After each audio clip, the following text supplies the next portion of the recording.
sepatutnya seseorang itu dia utamakanlah sembahyang qada. Dia sembahyang qada. Dia nak sembahyang qada tu berjemaah ke?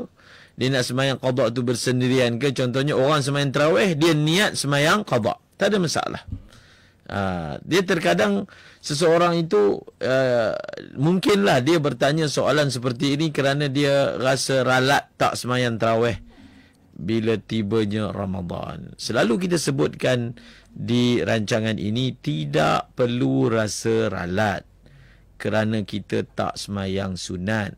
Yang kita perlu rasa ralat, kita belum habis lagi qada. Tak apa, kita pulun bagi habis qada. Sama ada waktu orang sembahyang tarawih, kita sembahyang bersendirian, qada. Mungkin kalau kita sembahyang bersendirian, lebih daripada 20 rakaat kita boleh buat. Kalau 20 rakaat, kita ada 10 sembahyang subuh.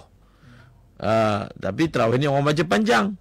Kalau kita sembahyang bersendirian, mungkin kita boleh buat 20 sembahyang subuh yang kita tertinggal.